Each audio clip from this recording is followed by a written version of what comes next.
Bonjour à tous, chers frères et sœurs, chers amis. Je suis heureux de vous retrouver pour le 5e et dernier enseignement d'une série intitulée « L'onction des fils », basée sur le 2e chapitre du 2e livre des rois et sur les débuts du ministère du prophète Élisée.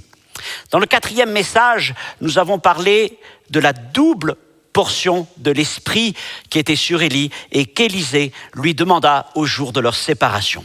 Et nous avons vu que cette double portion a à voir avec la question de l'héritage des fils aînés. Or, dans la maison du Seigneur, Dieu nous considère tous comme des fils et des filles aînés. Bien que nous soyons peut-être que de simples débutants dans la foi, de simples enfants de Dieu, eh bien Dieu déjà nous voit comme des fils. Et en quelque sorte, il ensemence nos vies d'un appel, de dons, de promesses. Tout ceci est déposé en nous par son esprit, par la nouvelle naissance et par le baptême du Saint-Esprit. La question n'est donc pas de savoir ce que Dieu doit nous donner encore. Mais il existe une différence dans la maison du Seigneur entre ceux qui vivent l'appel de Dieu pour leur vie et ceux qui le gardent à l'état de semence. Et c'est la différence entre vivre tel un enfant et vivre tel un fils aîné. Nous avons évoqué l'épître aux Galates au chapitre 4 et nous avons vu la différence que Paul établit. Dans la maison, il peut y avoir des enfants. L'enfant est l'héritier en quelque sorte du père. À lui les promesses, à lui l'héritage à venir. Mais tant qu'il demeure dans cet état d'enfance, d'un enfant centré peut-être sur lui-même, eh bien, il ne peut participer à l'héritage. Au contraire, il demeure sous la tutelle d'administrateurs. Mais le jour où le père voit dans cet enfant un intérêt, une maturité suffisante pour s'occuper des affaires de la maison, c'est alors qu'il l'adoptait et le reconnaissait comme son fils aîné qui un jour, prendrait sa place pour s'occuper de la maison. Dieu nous considère comme des fils aînés. Il n'y a pas de cadet, pas de Benjamin dans la maison de Dieu. Nous avons reçu tous une pleine portion du Saint-Esprit. Nous avons tous reçu des dons. Participons tous à des promesses extraordinaires. La question n'est pas là. La question est de savoir si nous sommes prêts à vivre ces choses comme Dieu nous y appelle. Dans le dernier message que nous abordons ce soir, nous allons nous situer au tout début du ministère d'Élisée, après le moment où Élie est remonté auprès du Père. Et ce soir, le titre de mon message, c'est « De fils aîné à homme de Dieu ». Et donc, nous allons évoquer les premiers pas d'un homme de Dieu, le prophète Élisée. Nous lisons dans le 2e livre des rois, chapitre 2, versets 11 à 17. 2 Rois 2, 11 à 17. Comme ils continuaient à marcher en parlant, voici un char de feu et des chevaux de feu les séparèrent l'un de l'autre. Et Élie monta au ciel dans un tourbillon. Élisée regardait et criait « Mon père, char d'Israël et sa cavalerie !» Et il ne le vit plus. Saisissant alors ses vêtements, il les déchira en 2 morceaux et il releva le manteau qu'Élie avait laissé tomber. Puis il retourna et s'arrêta au bord du Jourdain. Il prit le manteau qu'Élie avait laissé tomber, il en frappa les eaux et il dit « Où est l'Éternel, le Dieu d'Élie ?» Lui aussi, il frappa les eaux qui se partagèrent çà et là et Élisée passa. Les fils des prophètes qui étaient à Jéricho, vis-à-vis, l'ayant vu, dirent « L'esprit d'Élie repose sur Élisée. » Et ils allèrent à sa rencontre et se prosternèrent contre terre devant lui. Ils lui dirent « Voici, il y a parmi tes serviteurs 50 hommes vaillants. Veux-tu qu'ils aillent chercher ton maître ? Peut-être que l'Esprit de l'Éternel l'a emporté, l'a jeté sur quelque montagne ou dans quelque vallée. » Il répondit « Ne les envoyez pas. » Mais ils le pressèrent longtemps et il dit « envoyez-les. » Et ils envoyèrent les 50 hommes qui cherchèrent pendant 3 jours et ne le trouvèrent point.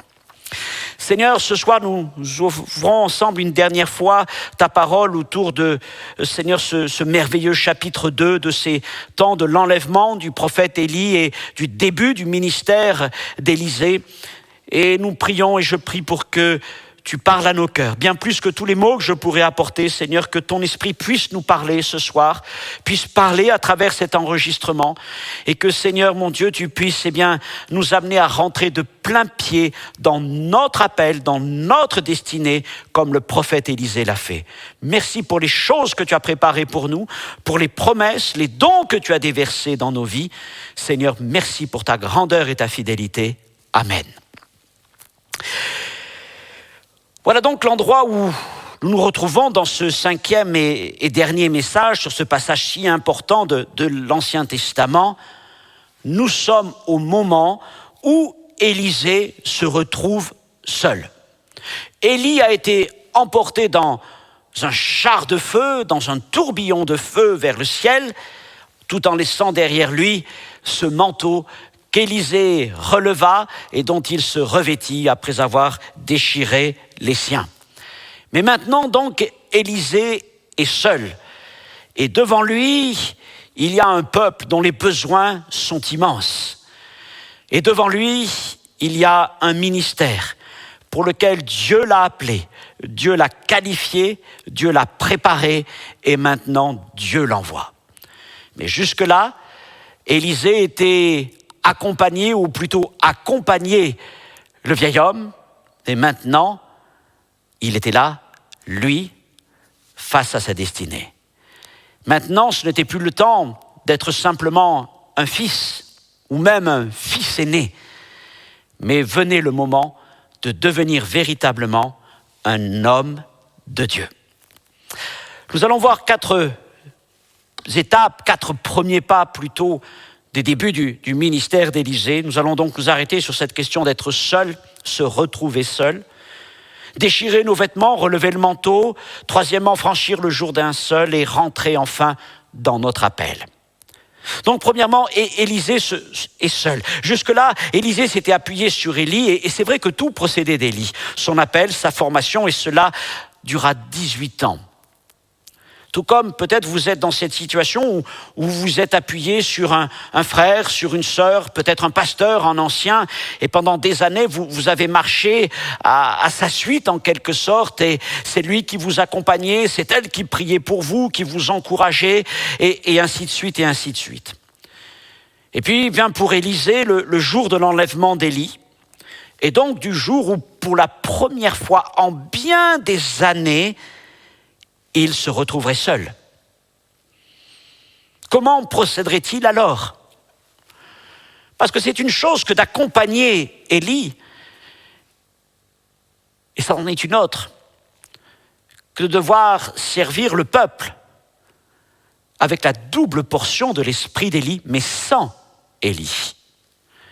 Agirait-il à la manière des fils des prophètes que l'on rencontre de nouveau dans notre passage et qui viennent vers lui, reconnaissant, c'est vrai, encore une fois, par l'onction qui est la leur, que l'esprit d'Élie est bien sur Élisée. Et déjà, ils s'appellent même les serviteurs d'Élisée. Ils sont prêts à le suivre.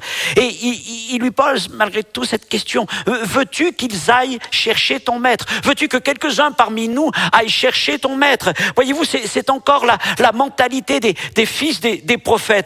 Qu'est-ce qu'ils sont prêts ce jour-là? Ils veulent chercher le corps d'Élie parce qu'ils sont prêts presque à bâtir un nouveau mausolée, un nouveau lieu de pèlerinage. Il y avait déjà Bethel, Gilgal, Jéricho, et maintenant il y aurait cet endroit où soit on retrouverait le corps d'Élie, soit l'endroit où on déposerait le corps d'Élie. Alors on viendrait de tout Israël pour être là autour de cette tombe, et eux-mêmes, peut-être certains d'entre eux, alors deviendraient les gardiens de la mémoire d'Élie. Ces fils des prophètes étaient des hommes avec une onction, oui, mais ils étaient incapables d'entrer dans leur propre destinée. Est-ce cette voie qu'Élisée allait suivre? Ou allait-il maintenant passer de l'état de fils aîné spirituel à celui d'homme de Dieu? Élisée avait été attaché de nombreuses années à Élie, son père spirituel. Mais nous l'avons déjà vu, pendant toutes ces années, il était aussi convaincu de l'appel que Dieu avait déposé sur sa vie. Et ce jour de l'enlèvement, ce qui l'intéressait, C'est donc pas tant le corps d'Élie, ni même la mémoire d'Élie, mais la puissance de l'Esprit de Dieu qui était sur lui. Élisée avait accompagné le vieil homme jusqu'au bout de Gilgal à Jéricho, jusqu'au Jourdain et au-delà du Jourdain jusqu'à son enlèvement. Et Élisée maintenant était seul. Mais il avait reçu ce manteau. Et il avait avec lui cette double portion de l'Esprit qui était sur Élie. Mais il était seul. Seul face à son appel, seul face au Jourdain qu'il devait retraverser par lui-même, seul face aux fils des prophètes qui l'attendaient de l'autre côté, seul face aux besoins immenses du peuple. Et je m'imagine à la place d'Élisée, à la fin de ce verset 13 où il est écrit « Puis il retourna et s'arrêta au bord du Jourdain ». Il y avait le Jourdain devant lui et au-delà du Jourdain, son ministère, son appel. Je ne sais pas s'il s'est arrêté un moment pour se poser des questions, pour évaluer la situation. Élie lui avait dit, tu demandes une chose difficile. Et maintenant, la chose difficile était devant lui. Oh, pas simplement le fait de franchir le Jourdain, mais ce qui viendrait ensuite. Mais Élisée était un homme prêt pour cela. Prêt par des années de formation et prêt par l'Esprit du Seigneur qui était sur lui, prêt à devenir prophète à la place d'Élie, prêt à devenir un homme de Dieu. Je pourrais encore une fois, comme je l'ai fait dans d'autres messages, établir le parallèle avec Jésus et les disciples. Nous l'avons déjà donc évoqué. Ces disciples qui, pendant 3 ans, se sont appuyés sur Jésus, l'ont suivi partout de Galilée jusqu'en Judée. Ils ont tout quitté pour suivre le Seigneur, abandonnant leurs affaires, leur travail, leur famille, leur patrie. Et pendant 3 ans, ils virent ses œuvres, ils entendirent et reçurent ses enseignements. Et nous l'avons déjà évoqué, c'est la parole du Seigneur dans Luc 22, 28. « Vous êtes ceux qui avaient persévéré avec moi dans mes épreuves, jamais ne l'ont abandonné. » Puis vint le temps de son départ. Et alors, tous les disciples se réunirent sur la colline de Béthanie, comme le Seigneur leur avait dit, et là, il leur donna encore quelques dernières instructions, et puis le Seigneur fut enlevé dans les cieux, et jusqu'à ce qu'une nuée le dérobe à leurs yeux. Et maintenant, ils étaient seuls. Ils étaient seuls pour de bon. Ce n'était pas comme 40 jours plus tôt, lorsque le Seigneur était mort à la croix. Là, même s'ils ne l'avaient pas réalisé, mais quelques heures plus tard, Jésus reviendrait parmi eux. Mais ce jour-là, c'est certain, Jésus était parti. Et il était parti pour de bon vers le ciel. Et l'ange l'a confirmé. Il est parti, il s'en est allé au ciel, ce Seigneur qu'ils aimaient. Et maintenant, ils étaient seuls. Ils étaient seuls. Comment allaient-ils se comporter face à cette solitude ? Rappelons-nous que quelque temps plus tôt encore, dans la chambre haute, ils étaient encore à se demander qui était le plus grand. D'autres demandaient à être assis à la droite et à la gauche de Jésus. Et on aurait pu dire, mais quelle immaturité parmi ces hommes. Mais maintenant, ce jour-là, ils étaient seuls. Et il n'y avait plus Jésus pour les corriger directement, pour les ramener dans la bonne voie. Et ils devraient prendre des décisions qui allaient peut-être marquer toute leur vie et tout l'avenir de l'Église. Comment allaient-ils se comporter ? Seraient-ils des fils des prophètes à la manière de ceux que Élisée rencontra, des gestionnaires du passé, des gestionnaires de la mémoire, de ce que Jésus avait dit, mais en quelque sorte, tiens, ça me fait dire que comme pour Élie, c'est vrai, les disciples n'avaient pas de corps, le corps du Seigneur avait été enlevé. Et quand je dis gestionnaire de la mémoire, je ne parle pas des évangiles, mais je parle, vous savez, de ces hommes qui ont construit ces bâtiments énormes, par exemple à Jérusalem, le Saint-Sépulcre, pour vénérer Jésus, à l'endroit où il serait soi-disant passé. Ou encore vénérer un tissu qu'ils appellent le Saint-Suaire et qu'ils exposent dans la cathédrale de Turin.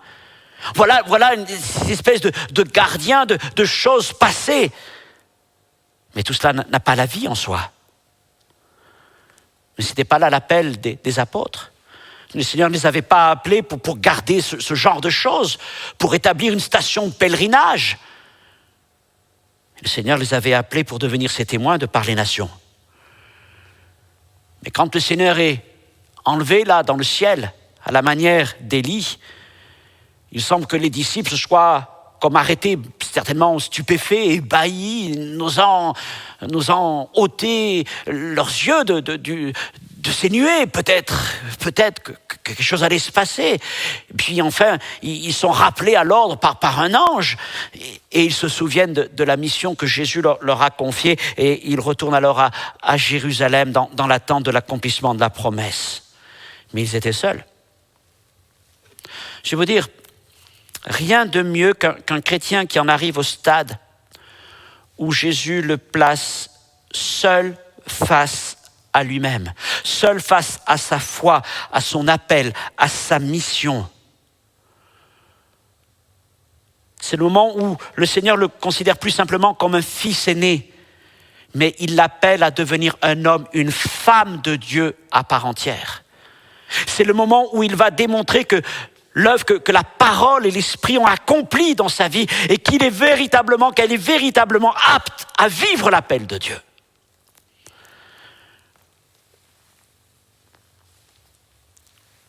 Il y a des enfants dans la maison du Seigneur, il y a des fils et des filles dans la maison de Dieu, il y a des pères et des mères. Il y a des hommes et des femmes de Dieu. Et c'est à cela que Dieu vous appelle. Et c'est à cela que le Seigneur vous prépare depuis des années. Alors quand je dis seul, c'est exagéré tant pour les disciples que pour Élisée. Exagéré car Jésus a promis qu'il ne les laisserait pas seuls. Après son départ, les apôtres se sont retrouvés dans la chambre haute et là ils ont prié pendant 10 jours dans l'attente de l'accomplissement de la promesse. Et Jésus, en effet, au jour de Pentecôte, a envoyé celui qu'il avait annoncé, l'autre, lui-même, l'autre consolateur, celui qui viendrait pour qu'ils ne soient pas orphelins. Et l'Esprit du Seigneur était avec eux, et l'Esprit du Seigneur est avec nous, afin que nous ne soyons jamais seuls, comme le Seigneur l'avait annoncé.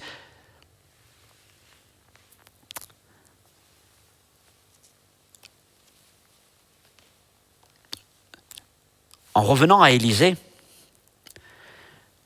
une première fois, bien des années en arrière, il avait donc été couvert par le manteau du prophète. Et c'était là le temps de l'appel au ministère qui consistait à ce moment à accompagner Élie et à servir Élie. Et on peut dire qu'Élisée avait parfaitement servi dans cette première onction. Mais tout au long de ces années, il vivait dans l'attente de l'accomplissement de la promesse du Seigneur, dans l'attente de cette pleine portion de l'esprit d'Élie, d'un nouveau recouvrement par Dieu lui-même, d'une nouvelle onction sur sa vie pour entrer pleinement dans son appel. Il servait donc pendant des années avec une mentalité de fils aîné qui un jour rentrerait dans son héritage et qui un jour deviendrait ce prophète, cet homme de Dieu. Et au jour de l'enlèvement d'Élie, Élisée crut que la promesse était pour lui. Le temps était venu, il ramassa le manteau, il se débarrassa donc de ses habits, comme pour montrer qu'il était prêt à entrer dans sa destinée et à devenir un homme de Dieu. Es-tu prêt? Es-tu prête à devenir un homme, une femme de Dieu? Le Seigneur a tant placé dans ta vie. Pendant des années, il a permis que des hommes, des femmes t'accompagnent. Et peut-être maintenant, tu es dans cette situation de solitude. Seul face à certains choix, seul face peut-être à un appel, à une direction de Dieu dans ta vie. Tu n'as plus cet appui de cet homme, de cette femme, de ce père, de cette mère. Mais tu as bien plus. Tu as l'Esprit du Seigneur qui est avec toi. Élie n'était plus avec Élisée, mais il y avait bien plus. Il y avait l'Esprit qui était sur Élie, qui était maintenant venu sur Élisée. Et l'Esprit du Seigneur est avec toi. Et il t'a appris pendant des années à être à son écoute. Mais maintenant, il t'appartient de vivre, marcher et servir par la puissance du Saint-Esprit et de devenir un homme ou une femme tel que Dieu t'a appelé à l'être. Troisième point, nous retrouvons donc maintenant Élisée au bord du Jourdain, un Jourdain qu'il doit traverser, il ne peut pas rester de l'autre côté. Son appel le pousse à refranchir une nouvelle fois le fleuve et à retrouver ces hommes qui sont de l'autre côté, à retrouver le peuple aussi qui l'attend. Et alors, revêtu du manteau d'Élie, Élisée va accomplir les mêmes gestes que le prophète, prendre le manteau, frapper le Jourdain, et croire que l'Esprit du Seigneur qui avait agi avec Élie agirait aussi avec lui maintenant. Quel défi, n'est-ce pas? Premier pas, seul, franchir le Jourdain, voir un miracle de Dieu. Oh, peut-être que justement, ce qui pourrait te gêner, te bloquer dans le fait d'entrer pleinement dans l'appel et les choses que Dieu a préparées pour ta vie, c'est qu'il y a devant toi un Jourdain. Alors, tu as vu les miracles dans la vie de tes pères, tu les as accompagnés, quelque part tu as bénéficié, tu as vécu à travers eux des miracles. Sauf qu'aujourd'hui, c'est à travers ta foi que le miracle doit s'accomplir. Mais je voudrais te dire, ne te laisse pas bloquer par le Jourdain qui est là. Ne te laisse pas arrêter. Ne t'arrête pas au bord de ce Jourdain, hésitant à y aller. Parce que ce n'est pas Élie en lui-même qui a ouvert le Jourdain, mais c'est la puissance de l'Esprit qui était sur cet homme de foi qui a ouvert le Jourdain. Et le même Esprit est sur toi. Place ta confiance dans le Seigneur. Ose frapper le Jourdain. Ose frapper l'obstacle qu'il a devant toi. Oui, cette première étape. Oui, ce premier pas. Oui, c'est un engagement de foi. Oui, Dieu attend cela de ta part. Il attend cette démonstration de foi, d'autorité, de puissance. Non pas ta puissance, non pas ta force, mais la puissance du Saint-Esprit. Et je suis convaincu que tu verras le miracle de Dieu s'accomplir. Ne reste pas au bord du Jourdain, mais frappe le Jourdain et tu le verras s'ouvrir et tu le franchiras à ton tour. Je veux finir maintenant en parlant plutôt en esquissant ce que seront les premiers temps du ministère d'Élisée. Voilà donc, ayant franchi le Jourdain, et là il se retrouve de nouveau dans la terre d'Israël, à un moment particulier parce que les rois qui règnent sur Israël, sur Samarie, sont des rois païens. L'idolâtrie est partout présente et nous savons combien même au temps d'Élie, les choses furent compliquées pour Élie. Et Élisée se retrouve face à ce défi.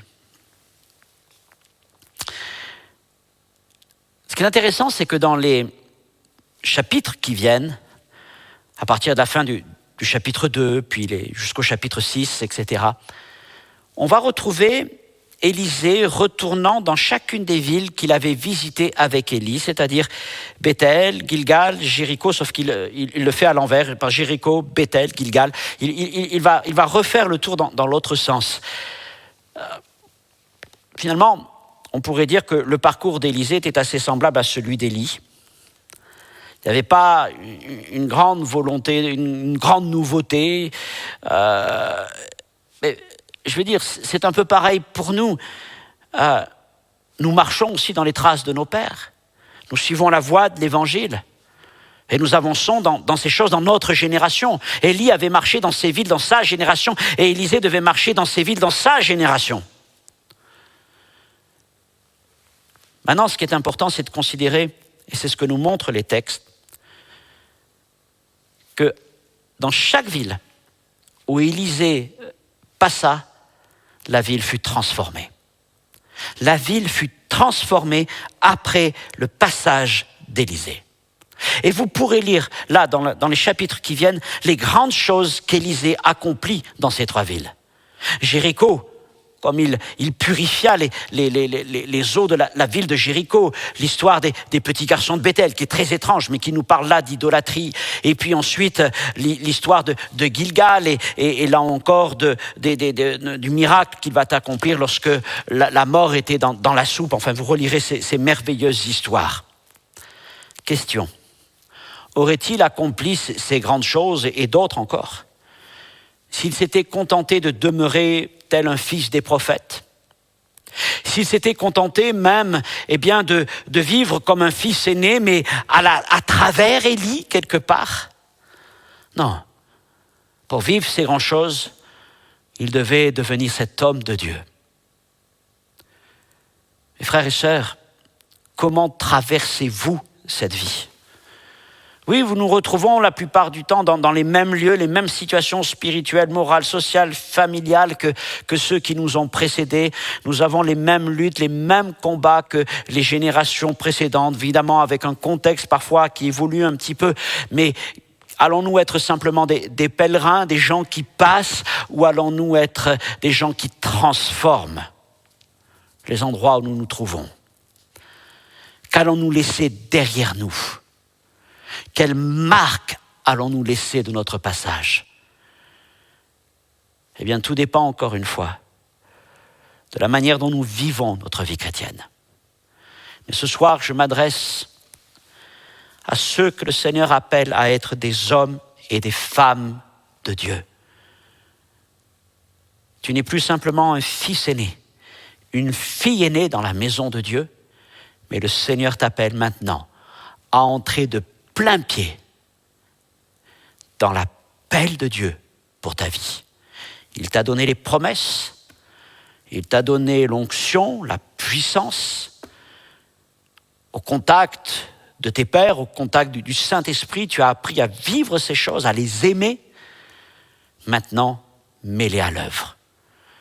Le Seigneur t'invite à rentrer dans ta destinée et à devenir cet homme ou cette femme de Dieu, prenant en main les choses du royaume de Dieu. Voilà le message que je voulais partager avec vous.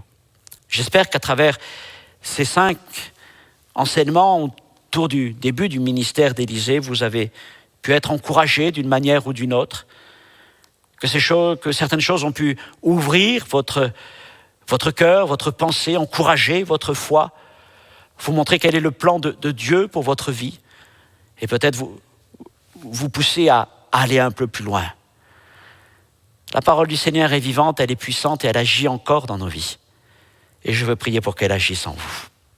Seigneur, merci pour ces belles choses dont nous avons parlé ce soir, qu'elles nous font du bien, mais elles nous challengent aussi, parce que tu nous appelles, mon Dieu, à devenir ces hommes, ces femmes de Dieu, capables, Seigneur, mon Dieu, d'agir par eux-mêmes avec la puissance du Saint-Esprit. Seigneur, merci. Merci pour les choses que tu as préparées pour nos vies. Merci pour le courage que tu nous donnes. Merci pour la puissance du Saint-Esprit qui nous accompagne. Et merci pour ta grâce qui nous soutient de jour en jour. Alors, si ce soir, à l'écoute de ce message, il en est un ou une qui ressent dans son cœur cet appel de Dieu, qui ressent que le temps est venu pour lui, pour elle, de devenir cet homme, cette femme.